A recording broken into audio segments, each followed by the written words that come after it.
I hope you enjoy this talk. These talks are always offered freely so that no one is ever denied access to these teachings, and your support really makes a big difference. Dana is the ancient Pali word for spontaneous generosity of heart.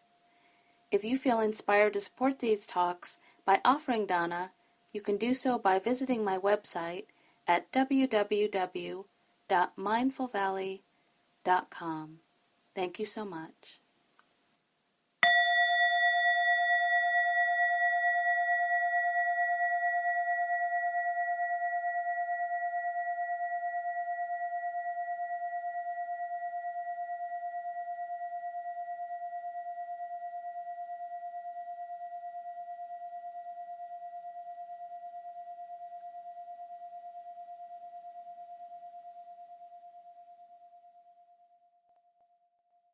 So, many of you may recall that a few weeks ago I offered a summary talk on what are called the 7 factors of awakening, or the 7 factors of enlightenment, which are also known as the 7 treasures of awakening. And I kind of like that last one the best because I really think they are treasures. Sometimes they're also known as the 7 friends. The 7 friends are the 7 treasures of practice. And you might also recall the cool Pali term for these 7 factors, which is sata bojjhanga, which I love. And sata means 7. Bodhi, of course, means awakening. And anga means causative, which means sata bojjhanga essentially means that when we cultivate these 7 factors, or qualities of mind and heart, they become the causes of enlightenment. And some people don't love the word enlightenment actually because there's some connotation with enlightenment culturally, and the term often used is awakening. So along with all those other names, they're also often called the anti-hindrances because they are considered the antidotes to the hindrances or the fetters. And those are all the states of mind that serve as obstacles to our practice, to our awakening. They're so important, in fact, that in the suttas, the Buddha tells us this: bhikkhus, which means us, I do not see even one thing that, when developed and cultivated, leads to the abandoning of the things that better so effectively as this, the 7 factors of awakening. When developed and cultivated, they lead the one who acts upon them to the complete destruction of suffering. Let me read that last part again to encourage you. When developed and cultivated, they lead the one who acts upon them to the complete destruction of suffering. So, as you might imagine, we want to be really aware of these 7 factors. And most of you know them. As a reminder, they include mindfulness, which I'll be talking about tonight, sati, S-A-T-I, investigation, vikaya, energy or effort, virya, rapture or joy, piti, tranquility, passadditi, concentration, samadhi, and equanimity, upekkha, okay? And they lead as a practice, and according to the teachings, these qualities of mind and heart tend to flow in a progression, with each factor supporting the development of the next, and then they mature together along that path. So tonight, I wanted to dive into a series of talks on these 7 by exploring the very first of these, the foundational factor, which is mindfulness, sati. But before we begin a discussion about sati, I want to mention that since the term mindfulness has become so popular in our culture in the past decade or so, there have been many, many, many misunderstandings of what sati really means. And I could talk for hours about these misunderstandings. One of the most popular is that mindfulness is awakening itself. You know, what we're aiming at is mindfulness. But it's important to remember that mindfulness is conditioned. It's simply a tool. It's a path that we use as we're walking. It's one of the spokes of the wheel. The experience of nirvana is not, right? The experience of nirvana is not conditioned, it's unconditioned, and it's not a tool. I like the way the great modern monk and scholar Thanissaro Bhikkhu talks about this. He says, mistaking one of the factors on the path to awakening for awakening itself is like reaching the middle of a road and then falling asleep right there. You never get to the end of the road, and in the meantime, you'll get run over by aging, illness, and death. I kind of like that. So in Pali, sati literally means to recall, remember, recollect. And what we're being asked to keep in mind are the 4 foundations of mindfulness, or the 4 satipatthanas, with patthana meaning origin. So several thousands of years ago, the Buddha was essentially saying that there are 4 important things for us to constantly keep in mind and remember, these 4 satipatthanas, which is where our practice originates. Okay?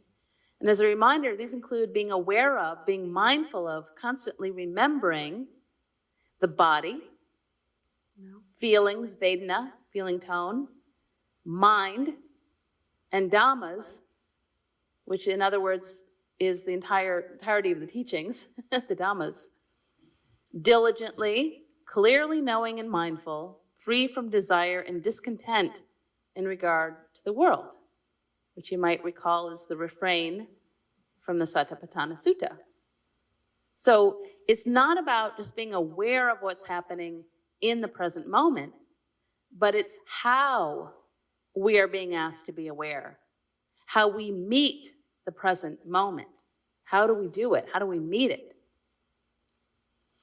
And there's a very famous story from the Zen tradition on mindfulness that points to the way that we are being asked to meet our lives and our experiences, which I know many of us here have heard before, but I love it, so I'm going to tell it again.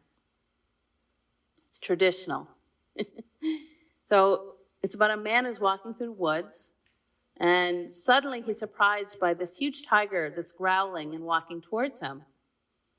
And as you might imagine, this man turns and starts to run, and the tiger starts chasing him.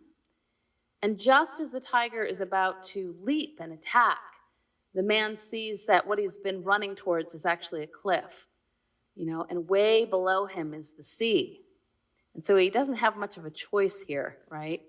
So he crawls off the cliff, only to realize that there's a vine that's growing on the side of the rocks, and happily it can support his weight. And so he starts to climb down this vine. And as he's doing so, he starts to recognize that he's essentially caught, somewhere between the tiger above him and the sea below him with the rocks. And then, on top of that, he sees suddenly that there are 2 rats, one black one and one white one, and they're gnawing on the vine.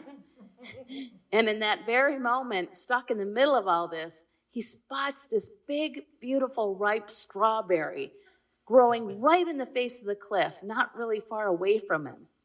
And so with one hand holding the vine, he reaches out and plucks it and takes a big bite of it. And of course, it's one of the most delicious things that he can remember eating in a really long time, right? And of course, this is exactly where we all find ourselves, right? Right here in the space between our past and our future, facing the strawberry of our life, which is this moment, the present, which is all we ever have, okay?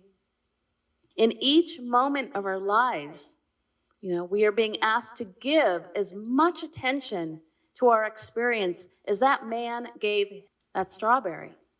Because why do we believe that our last moment is any more important than any other moment of our lives? Why? Right? Don't we place more emphasis when people are dying on that moment, this moment? It's every moment. We're always in between. Traditionally, the tiger at the top represents our past, and the sea below is the mystery of our future, which includes our ultimate end, which, as we all know, is also a mystery. The two rats represent time, night and day, which are always nibbling at us, right? And the truth is, we are each born into this world without much of a choice. We start climbing over that cliff the moment we are born, and those rats immediately start nibbling. So in our current position, stuck between birth and death, we have no choice but to face the reality of our time here, the truth of impermanence, anicca. And as the teachings show us, in order to stop so much unnecessary suffering and struggle for ourselves, we need to learn to recognize three things. One is that stuff happens. There is suffering, dukkha, right? To all of us, it's just life. It happens. That everything is in constant flow, always, always, anicca, in flow and fleeting, including ourselves, anatta, right? We too are constantly in flow and changing, and at some point will be impermanent. We also need to recognize the truth that the only moment we ever have or is ever guaranteed is just right in front of us right now. This one, just important as your last moment, right now. And if you think about it, each moment is precisely precious because of where we find ourselves, caught on this vine of life. And of course, some of us are closer to the tiger, and some of us are closer to the sea, right? With a full awareness that the nibbling of those two mice day and night is never ending. And they will eventually chew through that vine. It's going to happen, right? If we're honest with ourselves, though, we might notice that we spend a vast amount of time and energy trying to deny this reality, trying to run away from it, outrun it, change it, ignore it, pretend it isn't happening or even true. I'm not going to die. Everybody else is going to die. Not me. I'm going to figure it out. Right? And of course, this resistance to reality is the main source of our suffering. And unfortunately, just as we can't stop the flow of time, we also need to recognize that we cannot climb back up the vine either. As much as we would like to sometimes, we can't go back in time. It happened. And we have to accept that reality as well, right? And I like the way the writer Derek Lynn talks about the tiger of our past. It says, if we constantly beat ourselves up for not being able to do certain things as well as we should have, or if we wallow in regret and shame over mistakes we've made, then the tiger has wounded us with its sharp claws. If we cannot let go of negative experiences from the past that make us timid and afraid, or if we feel like victims because we come from a traumatic or perhaps abusive background, then the tiger has taken a painful bite out of us. Unfortunately, the pathway of time is a one-way street. The fearsome tiger guards the top of the cliff, and mere mortals may not pass. So the idea here is that if we're so preoccupied with the tiger of our past, or with the fear of what lies ahead, that vast, mysterious sea, we won't be able to enjoy the strawberry that's right here in front of us. In fact, we miss so much of our actual lives, all those strawberries along the way, by not training ourselves to be mindful of right now, this present moment, however it is, and being open to the mystery of what's next. And of course, if we're clinging too tightly to that vine, we're not going to be able to let go with one hand so that we can reach out and enjoy those strawberries either, right? Or clinging too tightly. It's like maybe we'll see that the strawberry is there waiting for us right in front of us, but we can't allow ourselves to enjoy it because we can't seem to allow ourselves to let go, even with one hand. On the other hand, we also want to remember, be aware of each moment so that we can truly recognize what causes us to suffer and what really truly brings us happiness, and very intentionally train ourselves to avoid that kind of suffering in the future, and intentionally cultivate and nurture the states of mind and heart that create true happiness. Okay? So how do we actually do this? How do we practice being mindful? Mindfulness is often described as bare, immediate, whole body and mind awareness of the present moment. So when we are being mindful, practicing mindfulness, we're fully present without judgment or bias with what is. We're right here between the tiger and the sea, just this moment, just this moment. We're not lost in daydreams or anticipation, indulgences, worry. We're right here, right? And we're here with a fresh, new kind of non-conceptual awareness of our bodies and minds and whatever's happening. So this means even if the moment is unpleasant, right? With mindfulness, we're simply experiencing it as it is right now. Right now there's fear, right? I'm going to get to know that fear, just like the strawberry. There's anger, there's grief, there's pain, there's joy, whatever it is, right here present for it. We're experiencing it as it's happening without adding all the layers of our thoughts and conditioned beliefs and biases and stories to it, or making the pain maybe of whatever's happening worse by adding all our negative narratives and stories to it, okay? When we're practicing mindfulness, then, we are learning to simply experience, in the words of Thich Nhat Hanh, this is it. You know, this is what we're experiencing right now, no matter what it looks like. And those 3 words are so simple, and yet they're so powerful. This is it. The Buddhist monk Bhikkhu Bodhi explains mindfulness this way. To practice mindfulness is a matter not so much of doing, but of undoing. Not thinking, not judging, not associating, not planning, not imagining, not wishing. All these doings of ours are modes of interference, ways the mind manipulates experience and tries to establish its dominance. Mindfulness undoes the knots and tangles of these doings by simply noting. It does nothing but note, watching each occasion of experience as it arises, stands, and passes. In the watching, there is no room for clinging, no compulsion to saddle things with our desires. There is only a sustained contemplation of experience in its bare immediacy, carefully and precisely and persistently. Okay?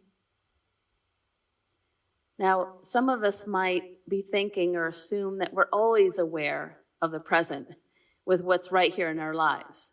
Where else, would we be? But if we really start to examine this honestly, it's really not at all true, is it? Right? The Thai meditation master Ajahn Buddhadasa summarized our habitual way of living in 3 words. Lost in thought. Right? We're lost. One of the wonderful gifts of our mindfulness practice is that it helps us to really notice how often we really aren't here, how often we're lost in our thoughts and our stories. So the more we practice, the more we might start to notice that what we're really experiencing so much of the time is the mind actually having a variety of different conversations with itself, maybe even about our present moment, right? What's happening? Think about when you watch a sunset. Are you just with the sunset, or do you immediately start thinking about the sunset, having that conversation, right? It's also like when you're watching a movie, and you're watching a movie and then you turn on the director's commentary and now there are other people talking over the movie. Anybody ever do that? So then there's the movie happening, and then there's this, not unreal drama, by the way, because it's a movie. And then there's the second conversation or commentary that's right on top of it. And this is what we do in our lives, right? We're experiencing our lives from the viewpoint of the director's commentary, constantly being distracted by, caught up in all the director's opinions and views and explanation about what's happening in front of us. And when we're doing this, in essence, what we're really doing is dreaming. In practice, we're asleep.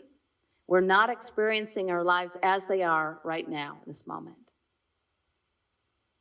So just as for instance, think about what your day was like today, right? Just remembering your day. What is it now? It's a dream now, isn't it? It's just a dream. It's not happening. Is it? Can have thoughts about it, but we make all that stuff up anyway, mostly. What about tomorrow? Now, plans? Yeah, it's Thanksgiving. Yeah, right. Couple days. What's that? It's just a dream, isn't it? We don't know what's going to happen. Does it ever turn out the way we think it's going to turn out? Ever? It can be similar, but rarely, if ever. It's a dream, right? So much of the time, we're not only dreaming, but we're using the present moment actually as a springboard for even more thoughts, which not only keeps us asleep, but can create its whole new universe, its whole new other dreamland that we create. So with our meditation practice, we can really start to observe how we do this, how we use our thoughts as springboard so we can catch ourselves when we're doing it in our daily lives. We can do this through our meditation practice, okay? So an example of this would be maybe, we're sitting and we just we're meditating and we're listening maybe to the crickets or the leaves or whatever it is outside. We might be aware of the warmth of the fire on our skin or a breeze, aware of our breath, aware of the state of our body. We're completely in, we're aware. And then suddenly we hear a plane flying by. And without warning, our mind starts to think about how much we're afraid of flying. And almost immediately about that family visit that's coming up. And then maybe we start visualizing packing our suitcases, worrying about what we need to remember. And then we start thinking about that difficult conversation we had last month with one of our relatives and how resentful we feel about this. And then we start going over and over the conversation in our heads and start planning exactly what we're going to say when we see them. And pretty soon we're just completely furious and we need to get up and stop meditating and go have a beer.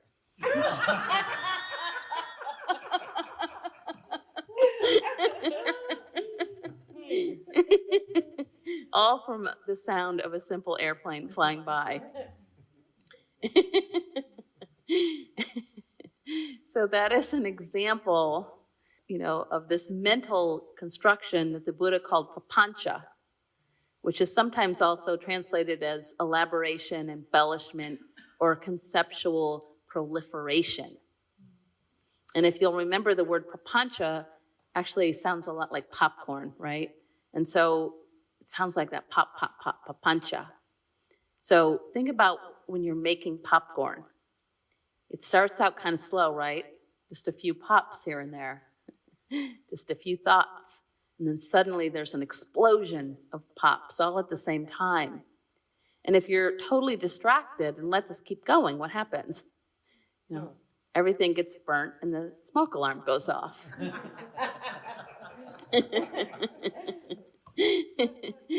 So, it's the same thing with our minds. When we're letting our minds drift further and further into that storyline, which of course includes all our opinions and stories and beliefs, this can lead to the fire alarm going off, if you will. And we start to feel the burn of frustration, anger, envy, shame, greed, all the unwholesome qualities of mind. So mindfulness practice is so much about training ourselves to see our thoughts and our natural tendency towards papancha, and training ourselves very intentionally to wake up, awaken, and come back again and again and remember, recall the present moment. Sati, remember, recall, recollect the present moment. Come back home. So for instance, an example of this, coming back. Maybe we're washing the dishes and we start to become lost in thought. Our sati, our mindfulness, can remind us to recollect, remind us to come back to the immediate bare experience of simply washing the dishes. Feeling the warm water on our hands, smelling the soap, hearing the squeaking, feeling our feet on the ground, noticing our breath, or maybe the sunshine through the window. We come back to this moment. And when we're suddenly present and not lost in thought, we might suddenly recognize that maybe there's an emotion present here. Maybe we're experiencing sadness or grief, or maybe a sense of gratitude or contentment, which we're going to miss if we're lost in thought. So whatever's happening with mindfulness, we are fully awake to all of it and letting it flow through us. And when we do this, we can start to trust more and more that we can just be with our thoughts, observing the thoughts as they arise and pass, rather than being our thoughts, rather than identifying with them and becoming our thoughts or our emotions. We can recognize that we are simply experiencing a feeling or even a belief, observing it as it's passing through us, rather than becoming that feeling or believing that thought, wrapping our identity around it. Pema Chodron, you all know, is my favorite Buddhist nun, explains it this way. We are all a mixture of aggression and loving kindness, hard-heartedness and tender openness, small-mindedness and forgiving open mind. We are not a fixed, predictable, static entity that anyone can point to and say, you are always like this. You are always the same. Life's energy is never static. It is shifting, fluid, changing as the weather. So it's really important to remember that with our mindfulness practice, we are not practicing to float away somewhere to some blissful other state where we're free of all thought or emotion. That is not what we're practicing. We want to use our mindfulness practice to actually keep us grounded here in the present more and more, so that we are not constantly floating away into the past or the future, or daydreaming, or getting caught up in our constant papancha. Okay? So this means that if during our formal meditation practice, if we find ourselves drifting to some other place that feels like we aren't here, right? Maybe somewhere that feels otherworldly or like it's nothing, like we've completely gone away, we're not practicing mindfulness, we're practicing going away. That's what we're practicing. So we want to make our mindfulness practice, again, a powerful grounding force, something that helps us to anchor ourselves in this present moment. And this grounding force of mindfulness is often compared to a stone or a rock. Okay? And a mind without mindfulness is compared to a pumpkin. Bhikkhu Bodhi explains it this way. A pumpkin placed on the surface of a pond soon floats away and always remains on the water's surface. But a stone does not float away. It stays where it is put, and at once sinks into the water until it reaches bottom. Similarly, when mindfulness is strong, the mind stays with its object and penetrates its characteristics deeply. It does not wander and merely skim the surface as the mind destitute of mindfulness does. Okay? I really like that metaphor.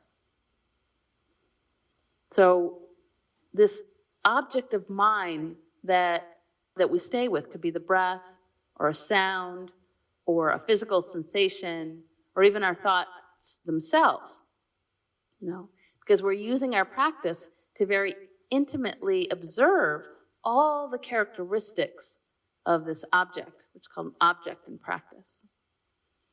And when we can use our bare awareness to keep the mind focused on a particular object, it can simultaneously calm the mind even more, and then we can see things even more clearly. Okay? As an example, maybe we discover that the mind is racing for whatever reason. When we recognize this, we might literally, in our daily lives, stop, close our eyes, and go to what are called our touch points, which are our feet, remember, our hands, and our seat. You feel them right now? Really grounds you. Those are your touch points, the grounding forces in the body. Then we can place our focus on the breath and make a conscious effort to just stay with the body and our breath, our breathing, moment by moment. Right? Or maybe we even just stop and look at something. Right? Could be as simple as a cup of water shimmering in the sun, reflecting whatever it's reflecting. Stop. When we do this, it can temporarily take us out of the dream world, of our mind, and bring us back home to this present moment, to the body. This is how we practice. Then we might see the mind like that water a little more clearly, and finally be able to see what it's reflecting, what it's been saying to us, what it's been believing, and then, of course, question that without automatically believing everything we think and acting on it. Okay? This is exactly where we can wake up and discover more peace and ease in our lives, right in the present moment, right here. The great teacher Sharon Salzberg tells us, in times of great struggle, when there is nothing else to rely on and nowhere else to go, it is the return to the present moment that is the act of faith. From that point, openness to possibility, strength, patience, and courage can arise. Moment by moment, we can find our way through. I love that. Moment by moment, we can find our way through. And we trust that. We learn to mention faith. We trust that. Trust the present moment. So that's the grounding element of mindfulness. It helps to bring us back to right now, this present moment, keeps us from floating away into our worry, fear, anger, negative commentary, etc. Mindfulness is also traditionally considered a type of guard in that it keeps watch over our thoughts, right? Like thoughts that are stirring up the calm lake of our mind, if you will. So for instance, we can notice that our mind is suddenly occupied by thoughts that are causing the water to stir up. And we can then either calm them or abandon them before these thoughts cause harm to ourselves or others, okay? Remembering that it's not outside forces that are stirring up our waters. It's really not. It's our own thoughts about what's happening around us that is causing the waters to stir up. Right? You might even think of this guarding aspect of mindfulness as a kind of mindful lifeguard, where he or she is on the lookout for all those misbehaving thoughts, that want to dive in the water and start splashing all around and making a mess. Finally, our mindfulness is also sometimes referred to as the knowing aspect of our practice. And to quote my very favorite forward phrase from the teachings from Bhikkhu Analayo, who famously summed up our entire practice, we keep calmly knowing change. We keep calmly knowing change. We keep remembering, recollecting, calmly, without resisting, with patience and equanimity, knowing, being mindfully aware of change. Okay? And that last part, that change part, includes being continually mindful of, remembering, keeping in mind what are called the three characteristics, which are dukkha, again, there's suffering, we all experience it. And our suffering comes from clinging to, remembering that vine, clinging to anicca, impermanence, that we're all, everything in this life is impermanent, including ourselves, which is anatta. This is how we apply our mindfulness practice, with these three characteristics, or sometimes truths of existence, in mind. So I think I'm going to end there with some very brief but sage advice about mindfulness practice from Dr. John Kabat-Zinn, who many of you know is the founder of mindfulness-based stress reduction, who suggests, if we hope to go anywhere or develop ourselves in any way, we can only step from where we are standing. But if we don't really know where we are standing, we may only go in circles. All right. So let's end with a brief mindfulness practice.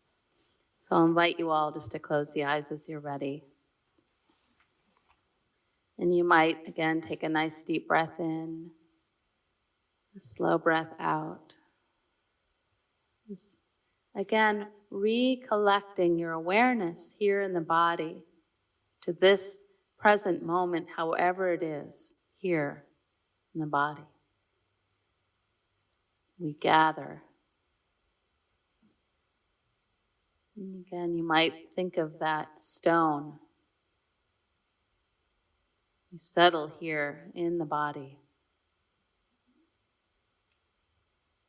not letting the mind float away like the pumpkin.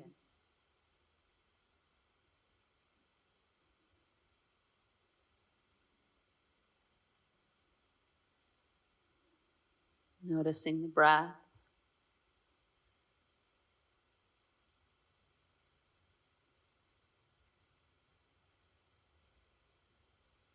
I'm going to invite you to try a very simple practice that I like to use, which is simply using the phrase, I'm aware that,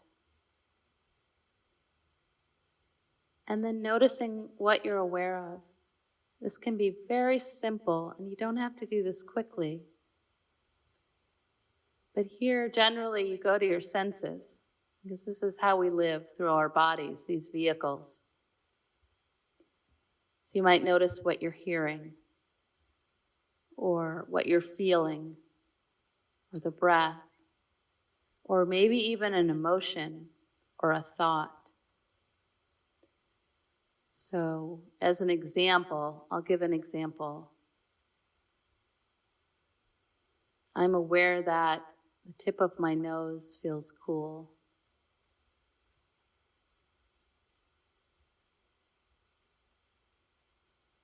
I'm aware of the sound of cars passing on the highway.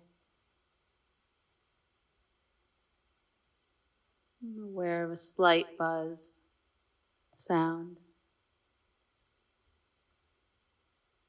I'm aware that I feel a little thirsty.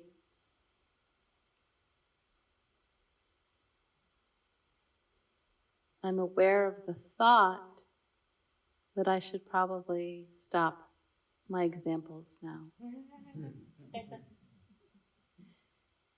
So when you do have a thought, see if you can disidentify it and have a thought of, I see the thought that, not I'm aware that I want to go wherever you want to go after this to eat, right? Or I'm aware of the thought that, I'm aware of the thought that. So try that on with the phrase, I'm aware that, and start with your senses. You can go very slow. I'm aware that, and just name it. And if it's an emotion, you might say, I'm aware that I'm feeling anxious or frustrated or whatever it is, or sad. Stay with the breath. Stay here in the body.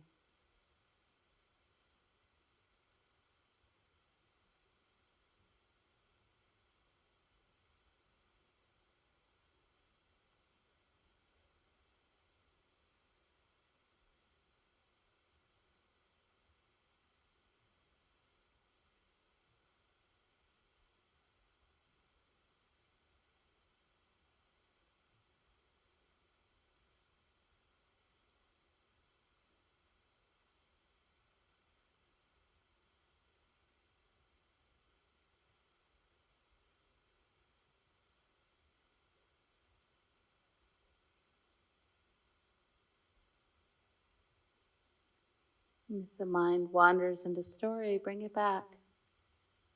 Bring it back. Start again.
And finally, with the eyes still closed, just listening to these words from Julia Fehrenbacher, who tells us, if you find your attention being pulled by the sound of bird song, let yourself be pulled. And then, no matter how hurried you think you are, stop whatever you are doing and listen.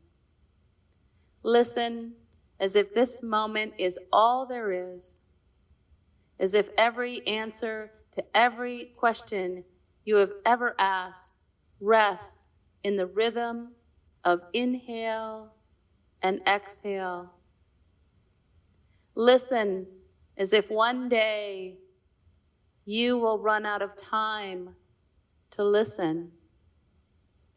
Listen until you are so full of song you can't help but sprinkle it like seed to every hungry heart.